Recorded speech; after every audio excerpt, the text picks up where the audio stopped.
To a medium or small saucepan, add 1 cup of firmly packed brown sugar, 1/2 cup of unsalted butter, 1 tablespoon of water. We're going to place this on the stovetop on medium to medium-high heat until it just starts to bubble. I don't stir this constantly, but I don't go far away either.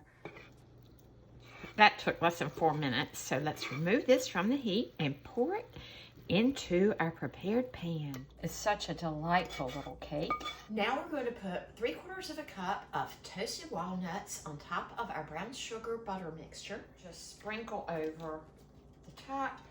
Now we put 1/2 cup of craisins. I'm actually using the cherry flavored ones. I just love this mixture.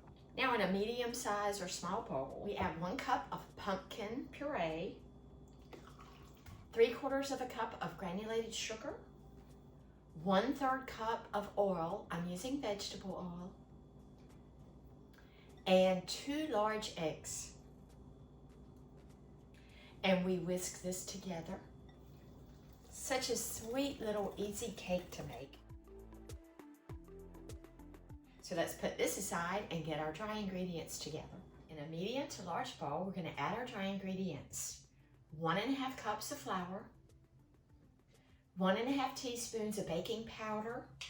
I'm going to use 1½ teaspoons of pumpkin pie spice. If you don't have pumpkin pie spice, use 1 teaspoon of cinnamon, 1/4 teaspoon of ginger, and 1/4 teaspoon of cloves, and 1/4 teaspoon of salt. I'm just going to toss this with my measuring spoon. And now we add our pumpkin mixture. And just use the same whisk and whisk this together. The whisk is the only tool we need. We don't have to get out that stand mixer, hand mixer, and wash them afterwards. And it's a small cake and it bakes very quickly. It's only going to take us about 1/2 hour to bake this. Pour this into our pan on top of our brown sugar and walnuts and craisins. And let's spread this. Oh, so yummy. Our sweet little pumpkin upside down cake is going into a 350-degree oven for 30 to 40 minutes or until a toothpick inserted in the center comes out clean. I removed our upside down pumpkin cake from the oven. It baked 35 minutes. Toothpick in the center comes out clean. I did bake this on another baking sheet because sometimes when you have brown sugar or butter filling, it can run over. To be on the safe side so you don't get that all in the bottom of your oven, it's best to bake something like this on a baking sheet. Now I've let this cool for 5 minutes, so we're going to invert this. So let's just flip this.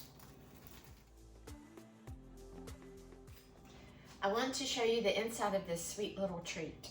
It's got a beautiful textured pumpkin cake with the brown sugar, walnuts, and craisins on top. I just love this cake.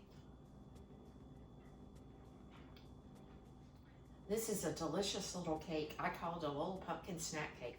It comes together so quickly, no special tools required. It's best served warm, so I'm going to eat some of this. I love this cake for its simplicity and its ease.